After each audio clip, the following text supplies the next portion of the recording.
quais são as armadilhas que vão estar no meio do caminho. O que pode te impedir de ter prosperidade. Qual que é o assunto que a gente vai abordar aqui agora? O que acontece? Depois que você limpar e alterar, fazer o processo para você poder alterar a sua programação, é como se fosse no computador. Sabe o computador? Quando a gente limpa ele, o que acontece se a gente limpa e não coloca o antivírus? Volta o padrão, né? Ele volta para o padrão, ele volta a pegar vírus, volta a ter uma série de problemas. Então, eu vou te mostrar como é que você vai lidar com as armadilhas, com as forças que vão tentar te bloquear, que vão tentar fazer você voltar para o padrão. A gente vai trabalhar aqui 4 competências para que você possa instalar o antivírus no seu HD, para que você tenha a sua prosperidade, a sua abundância que você tanto quer. A primeira competência que a gente vai trabalhar é a competência pessoal. A primeira pessoa que vai tentar te sacanear é você mesmo. Vai tentar se sabotar. Vocês fizeram o teste de sabotadores aí. Doeu, né? O nosso principal sabotador somos nós mesmos. O nosso principal inimigo somos nós mesmos. Os nossos padrões antigos. Por mais que a gente enfraqueça e a gente reprograme, dependendo do ambiente que a gente está inserido, algumas coisas a gente acaba voltando. Então é importante que você saiba lidar com as suas crenças, que você saiba identificar o que está te atrapalhando, o que pode te impedir. E desenvolva a habilidade, a competência pessoal para você poder lidar com você mesmo, com os seus medos, com as suas dificuldades, para que você possa evoluir como pessoa. E isso é interessante vocês entenderem. Como é que funciona o resultado? Então, nosso grande objetivo é ter resultado. Qual que é o resultado que a gente quer? Prosperidade, não é mesmo? Ter prosperidade? Show! Só que para a gente ter um resultado, o que a gente precisa fazer? Agir, muito bem. E para agir, o que acontece normalmente um passo antes da gente tomar a decisão de agir? Pensamentos. Os nossos pensamentos é que guiam as nossas ações. E o que guia os nossos pensamentos? Os nossos sentimentos. Muito bem. E o que guia os nossos sentimentos? Vocês já aprenderam aqui, o nosso modelo mental. Ou seja, se eu quero mudar o meu resultado, o que eu preciso mudar? Muito bem, o meu modelo mental. Se eu mudo o meu modelo mental, eu mudo meus sentimentos, eu mudo os meus pensamentos, eu mudo as minhas ações e eu mudo o meu resultado. Só que o que acontece? A gente vai trabalhar o seu modelo mental. E as coisas, muitas vezes, não vão acontecer imediatamente. Uma das coisas que eu vou ensinar para vocês é o princípio do mestre Yoda, que o fracasso é a melhor escola. Fracassar faz parte do processo. O nosso cérebro aprende errando. Os nossos hábitos são criados baseados no erro. A gente erra, o cérebro vai entendendo como corrigir, vai entendendo até o ponto que ele entende, e aí, a partir daquilo ali, a coisa flui suave, automático. Foi assim quando você foi aprender a profissão que você tem. Foi assim quando você foi aprender tudo na sua vida. Só que o que acontece? A gente vai corrigir o seu modelo mental, você vai ter bons pensamentos, vai ter bons sentimentos, vai agir e vai ter um resultado. Esse resultado, inicialmente, não necessariamente vai ser o resultado que você deseja. Você vai começar a empreender. Não necessariamente de cara vai dar certo. Sinto te dizer, mas no começo é bem provável que dê errado. E o que acontece? Se o seu modelo mental não está protegido, se você não desenvolveu a sua competência, o que acontece? Seus sabotadores entram em ação e você quebra o ciclo. E aí você começa a pensar, talvez não dê certo mesmo. E aí quando você pensa talvez não dê certo mesmo, você vai envolvendo todo o processo e aí a roda para de girar e volta a girar no espiral de negatividade. Então, o que a gente tem que fazer aqui é trocar o seu modelo mental. O que eu vou trabalhar com você é proteger o seu modelo mental. E a gente tem dois modelos principais que eu gosto de trabalhar. O modelo da escravidão e o modelo da liberdade. Quem quer estar no modelo da escravidão? Quem quer estar no modelo da liberdade? Fala eu. Aí, muito bem. Vamos lá. Modelo da escravidão. O que a gente sente no modelo da escravidão? A gente sente estresse, raiva, inveja, o que mais? Frustração, angústia, infelicidade, ansiedade, limitação, medo. E esse é o principal, o medo. O medo é o causador de todos esses outros. No modelo da escravidão, a gente vive com medo. A gente vive num mundo de escassez, onde os recursos são escassos, onde, como eu já falei outras vezes, para eu ganhar, alguém tem que perder. Um mundo onde está todo mundo querendo te passar para trás. Você não confia em ninguém, você está sempre alerta, porque você está sempre esperando que as pessoas são ruins. Mas eu não sei vocês, eu acho que eu não sou mal. Você se acha mal? As pessoas que você conhece, a maioria delas, são pessoas boas ou pessoas ruins? Então por que a gente acha que o ser humano é ruim? O que acontece, gente? Mesmo aquelas pessoas que erram ou que fazem algo contra a gente, na verdade, ela está tentando acertar. O grande problema é a expectativa que a gente gera sobre as pessoas. E qual que é a expectativa? Vai depender do seu modelo mental. Se você tem uma expectativa e ela não é atingida, ela vai gerar em você ansiedade, ela vai gerar em você frustração, raiva, inveja, uma série de outras coisas. Então o que a gente precisa fazer é sair desse padrão. Tirar as crenças ruins, crenças sobre dinheiro, crenças sobre tempo, sobre o trabalho. Tirar o padrão mental da escassez e ir para o padrão mental da abundância. Qual que é o sentimento aqui no padrão da liberdade? Alegria, tranquilidade, felicidade, sucesso, positividade, gratidão. Esse aqui é o principal. Gratidão. Leis da física quântica. Você atrai aquilo que você vibra. O universo, ele está em sintonia, já foi comprovado através das ondas, fizeram um experimento lá com as bolinhas, as partículas. O universo, ele vai responder aquilo que você está vibrando. Quando você vibra no medo, você atrai escassez, você atrai dificuldade para a sua vida. Quando você vibra na gratidão, você vibra no amor, você atrai os seus desejos, aquilo que você deseja, as coisas boas da sua vida. Então, o que a gente precisa fazer é sempre tentar manter no padrão de gratidão. A gente vai conseguir isso o tempo inteiro? Claro que não. Mas a gente precisa se policiar para se manter num padrão de gratidão. Então, todo dia de manhã, acorda agradecendo.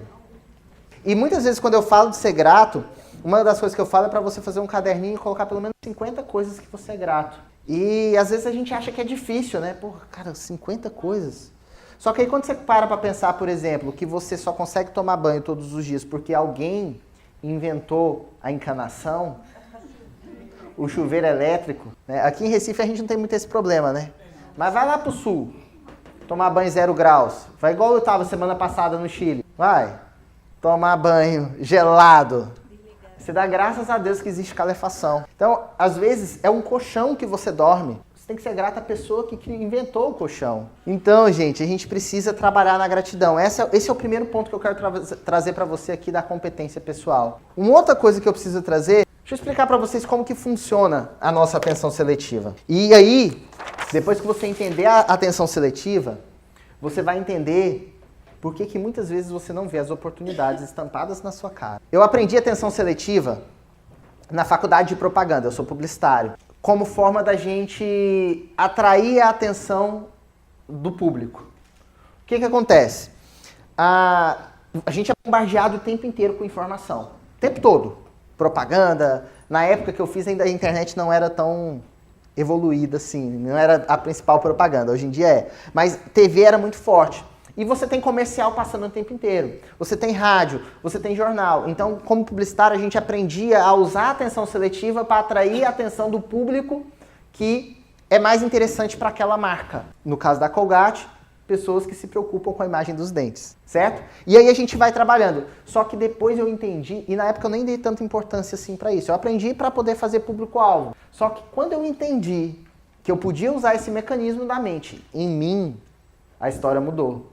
Foi quando eu entendi que viver num mundo de escassez ou viver num mundo de abundância faz toda a diferença. Porque as informações que vão ser selecionadas do ambiente vão ser completamente diferentes. Vamos ver? A nossa mente processa, o nosso subconsciente, ele processa em torno de 400 bilhões de bits por segundo. Sabe quanto disso que vai para o consciente? Que a gente fica consciente para a nossa parte analítica processar e tomar as decisões? 0. 0,0000005%. É em torno de 2.000 bits por segundo. Ou seja, você não fica consciente para praticamente nada do que está acontecendo ao seu redor. Vou te dar um exemplo. Até eu falar, poucos de vocês, quiçá nenhum, estava sentindo a cadeira aí embaixo. Agora você sentiu, porque passou a ser importante para você. Poucos de vocês, praticamente nenhum, estavam ouvindo o barulho do ar-condicionado. Mas agora que eu falei, vocês passaram a ouvir. Quem aqui tem carro? Quando vocês compraram o carro de vocês, parece que todo mundo resolveu ter o mesmo carro, não foi? Quem aqui é mãe ou pai? Quando tinha gente grávida, ou você, ou a sua esposa, o mundo ficou grávido. Foi ou não foi? Isso é atenção seletiva, gente. Só que o que acontece? Como é que ela regula? Quais são os 0,0000005% que você vai trazer para o consciente?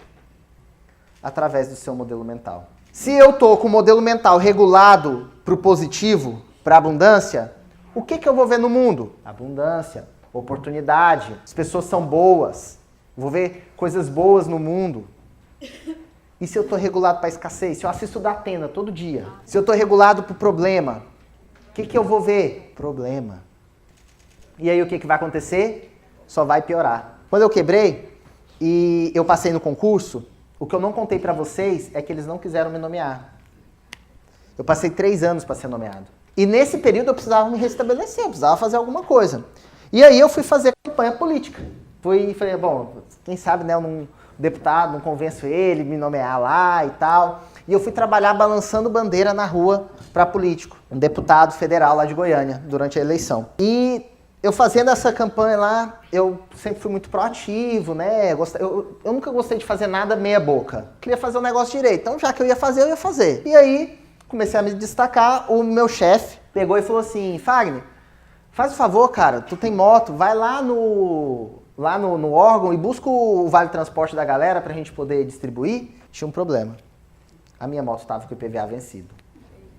E vocês que fizeram os sabotadores, quem deu aqui o prestativo acima de 7? Sabe o que é o prestativo? É aquele cara que não consegue dizer não. Ele gosta de agradar as pessoas, para ele ser reconhecido. E meu prestativo falou, claro, chefe, eu vou. E lá dentro, o fator crítico tá assim, vai dar merda. Aquilo que você pensa, você atrai. Virei a esquina, polícia, blitz, moto presa. Nesse dia, eu considero que foi o dia que eu cheguei no fundo do poço. Não porque foi o pior dia, mas foi porque foi o dia que eu falei, chega. Chega. Eu não era assim. Eu não era um cara pessimista, eu não era um cara amargurado. Eu não era aquela pessoa que estava sempre pensando que as coisas iam dar ruim. Pelo contrário, as pessoas diziam que eu tinha nascido virado para a lua. As coisas costumavam dar certo na minha vida, mas, sei lá, de repente virou e eu estava naquele espiral. Em casa, no banheiro, aquele momento que acho que alguns de vocês já devem ter passado, que você chora no banheiro para não ver as lágrimas. Chorando lá no banheiro, cara, que merda de vida é essa? Por que tá acontecendo isso comigo? Eu falei, chega, eu vou começar a olhar o lado positivo das coisas. Vai ver, tem um motivo para isso acontecer. Eu vou parar de reclamar, porque nessa época eu tinha reclamado dos meus funcionários, porque para mim eu tinha quebrado por causa que eles estavam me roubando. Eu reclamava do cara que me vendeu o bar, que para mim ele me enganou, falando que tinha movimento e tinha movimento porra nenhuma. Ele não era boa pessoa não, mas a culpa foi minha, de todo jeito. A culpa era do governo, a culpa era do cão, mas não era minha. E nesse dia eu falei, cara, chega. Eu vou assumir a responsabilidade pela minha vida. E eu vou começar a procurar a lição por trás das coisas. Eu vou começar a ser grato pelo que está acontecendo. Na verdade, o Lava Jato foi bom. Eu aprendi a lidar com pessoas. Eu aprendi a lidar com funcionário. Eu descobri... Mas não vou falar, não. Eu nunca mais quero ter funcionário na vida. Não. Então, eu aprendi muita coisa. Foi uma escola cara. Foi. Cara pra caramba.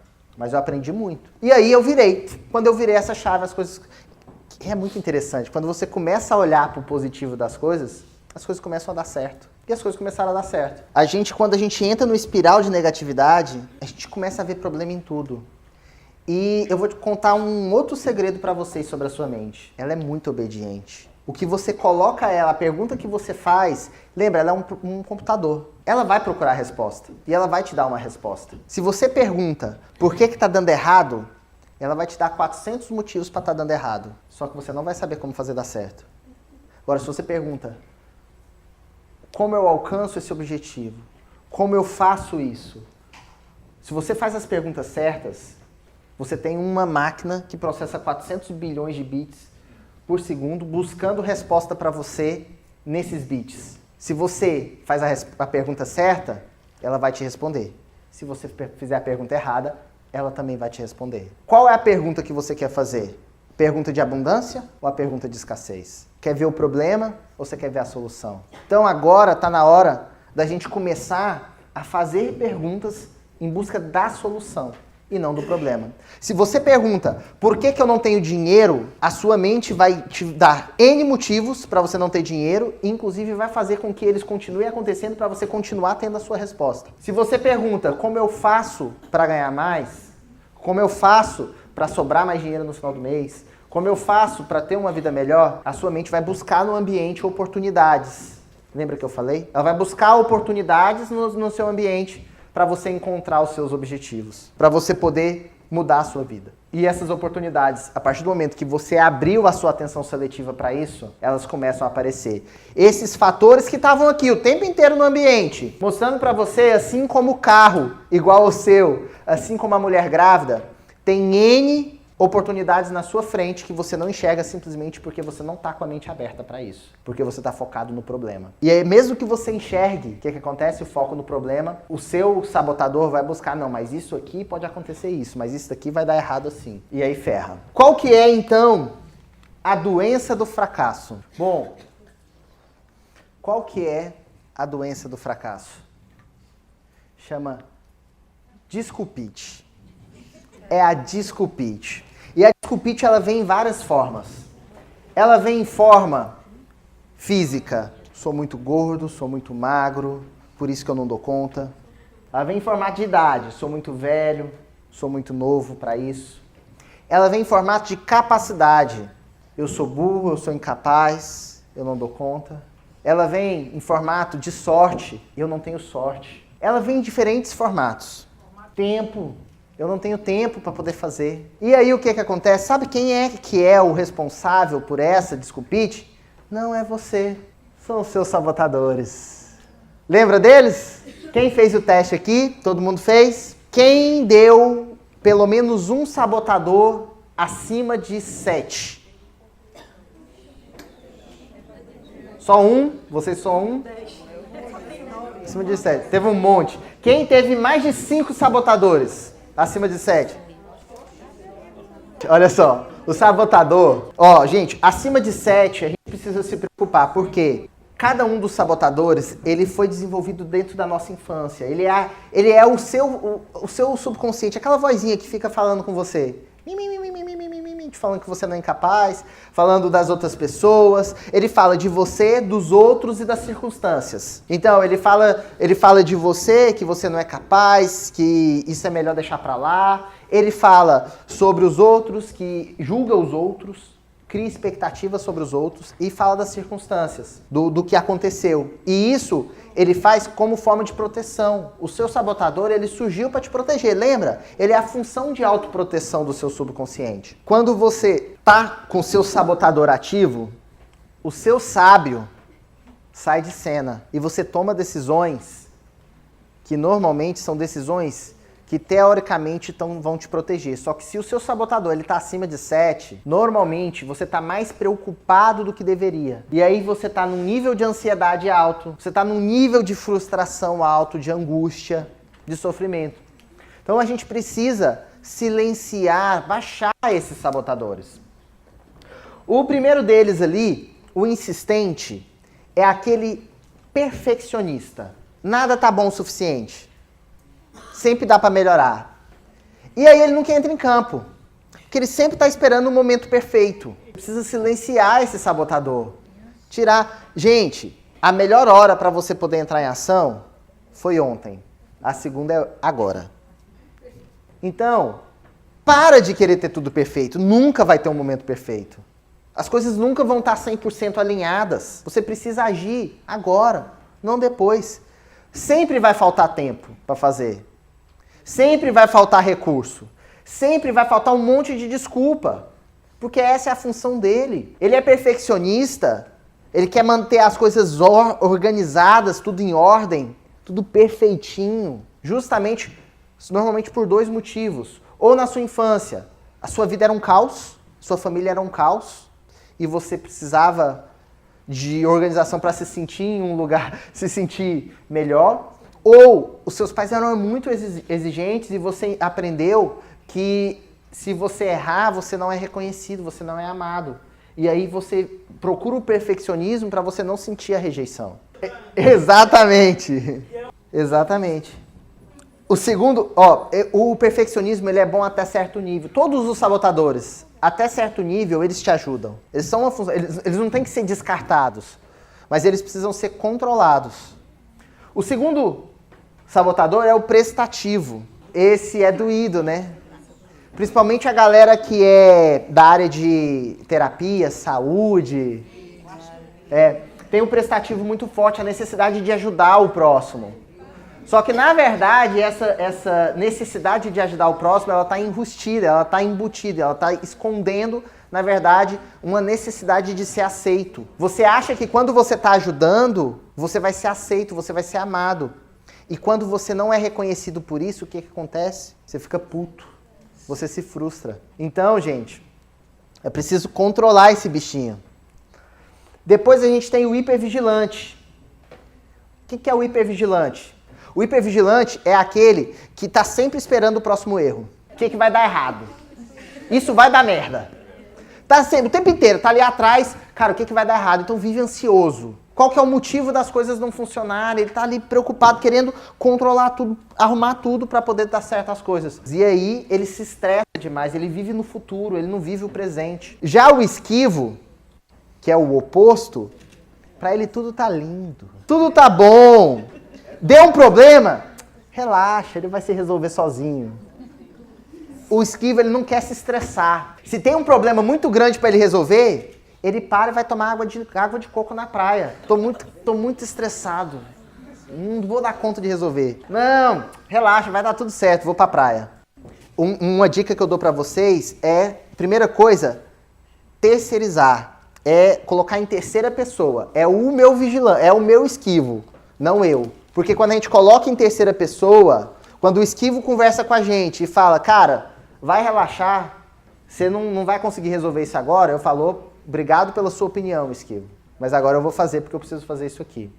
Quando você terceiriza, quando você presta atenção nessa voz, como se fosse alguém falando pra você e não você mesmo, você começa a ver as asneiras que ela fala pra você, o quanto ela é dura com você. Depois tem o inquieto. O que é o inquieto? Tem um pouquinho desse também. É aquele que toda hora ele quer uma atividade diferente. Começou a fazer uma coisa, rapidinho ele enjoa e quer fazer outra. Pulando. Cada hora ele inventa uma ideia diferente, uma coisa diferente. Cada hora uma ideia diferente. Né? Fiz muito isso na vida já. Nunca termina nada. Começa um monte de coisa e tem ideia o tempo inteiro. Todo dia ele acorda com ideia diferente. Chega à noite ele já mudou. A gente tem o controlador. Quem que é o controlador? É aquele que ele tem necessidade de controlar tudo. Ele tem que estar no controle. Normalmente é o cara, quando ele é controlador e ele é chefe, ele tá naquele nível de estresse muito grande. Ele é centralizador, ele quer fazer tudo, ele quer controlar tudo, ele quer saber de tudo. Ele quer saber até o boleto de 10 reais que foi pago, ele quer controlar. Ele quer saber de tudo. E aí você vive querendo controlar a vida das outras pessoas, controlar coisas que você não tem como controlar. E aí você estressa. E aí você vive ansioso com aquele negócio corroendo dentro de você. A gente tem o esquivo, que eu já expliquei pra vocês.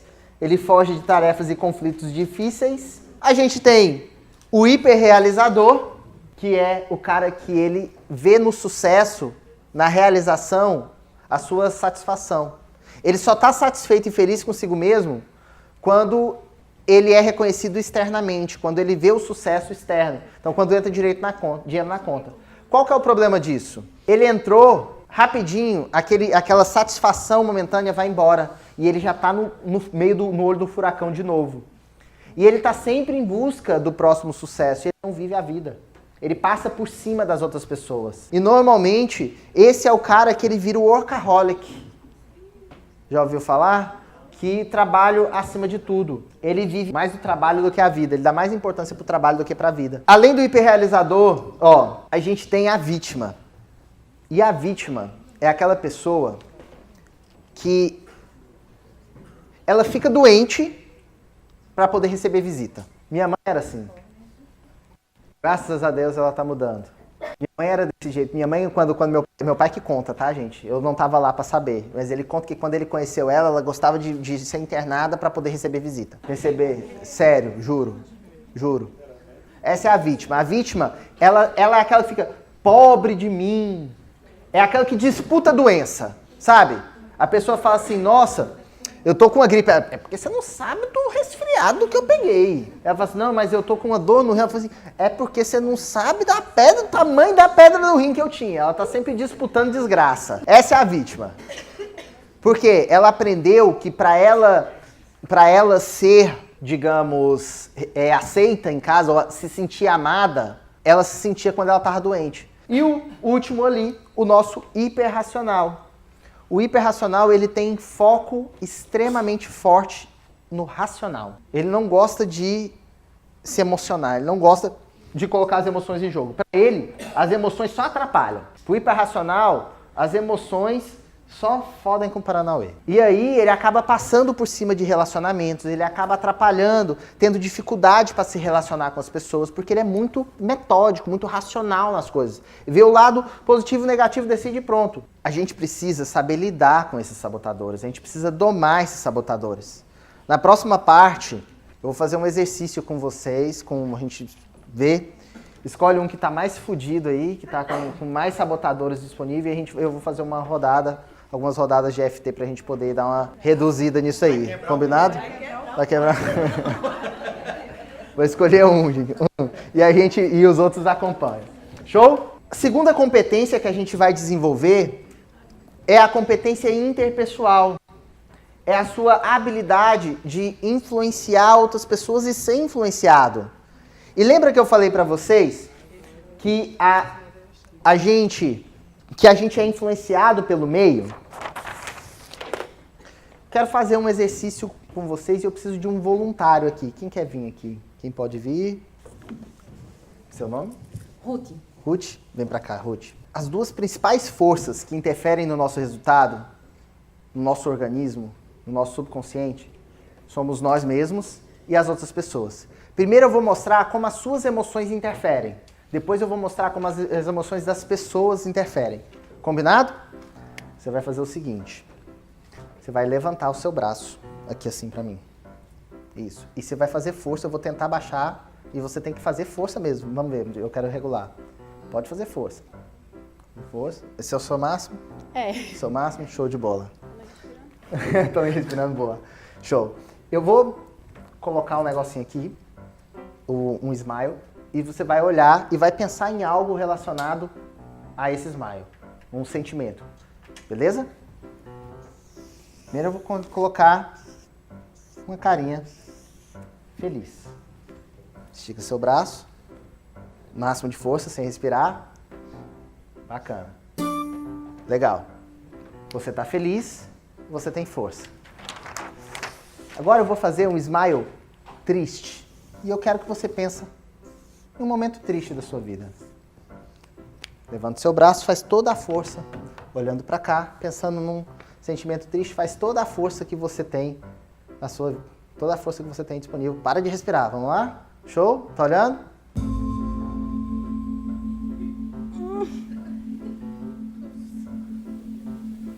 Show!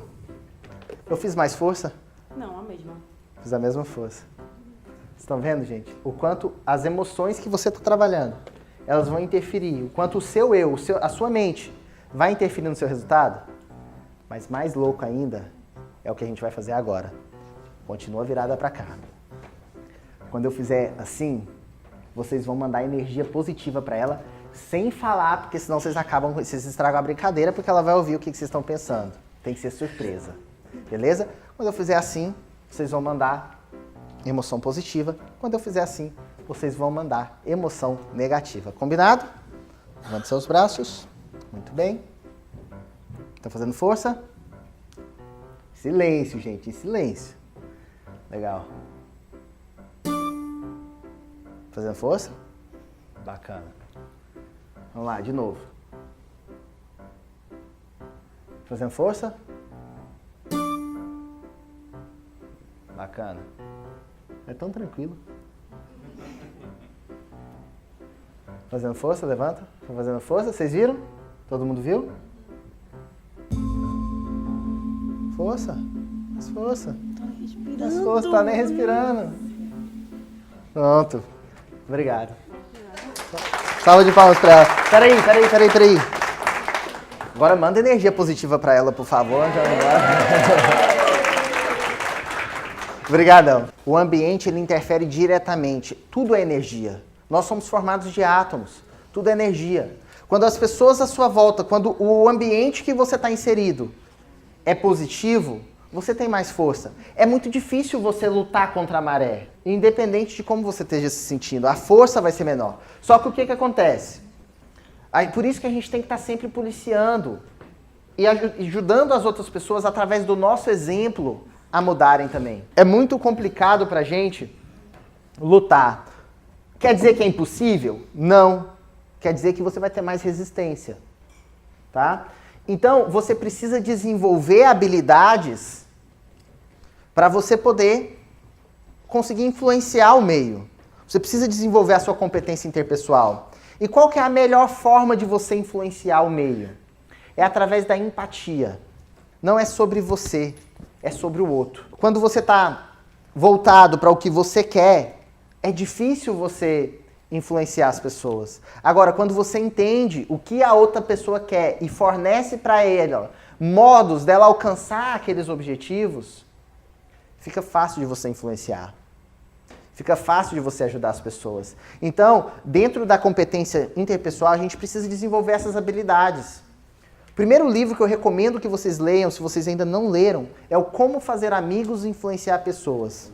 Já leu? Esse livro tem que ser livro de cabeceira. Porque nós somos seres sociais, então a gente precisa saber lidar com as pessoas. E principalmente para a gente saber como é que a gente não deixa essa energia, essa emoção, influenciar diretamente na gente. Bom, eu acho que eu já contei para vocês que a grande chave para mim, para desenvolver essa competência, foi porque eu achava que existem dois tipos de pessoas. Aquelas pessoas que têm o medo do julgamento e aquelas pessoas que querem aparecer para ser reconhecidas. Eu era o tipo que quer aparecer para ser reconhecido. Porque eu aprendi que toda vez que eu fazia gracinha, as pessoas gostavam de mim. E aí eu queria fazer isso. Foi isso que eu aprendi como criança. Então a gente está desenvolvendo isso o tempo inteiro. Se você hoje tem o medo do julgamento, a gente precisa trabalhar esse medo para você poder passar a viver todo o seu potencial. Porque quando a gente tem medo de ser julgado, a gente perde a oportunidade de falar numa reunião, a gente perde a oportunidade de fazer uma amizade no bar, muitas vezes, ou em algum lugar, que poderia ser o nosso próximo sócio, ou o cara que ia financiar o nosso negócio, ou alguém que poderia, inclusive, se tornar um futuro companheira. Então, a gente precisa desenvolver a habilidade. Quando você entende como as pessoas funcionam, e quando você entende como que é esse jogo interpessoal, você consegue alcançar os seus resultados. Você consegue jogar o jogo da vida. Quando você passa por outro, você percebe que está todo mundo mais preocupado com o próprio umbigo do que com você. Então você não precisa ter medo do julgamento. Se a pessoa está te julgando, é porque ela queria estar lá. Ela queria fazer aquilo que você está fazendo. Só que ela não consegue. A gente só consegue ver no outro aquilo que a gente tem na gente. Você não consegue ver no outro o que você não tem, que você não conhece.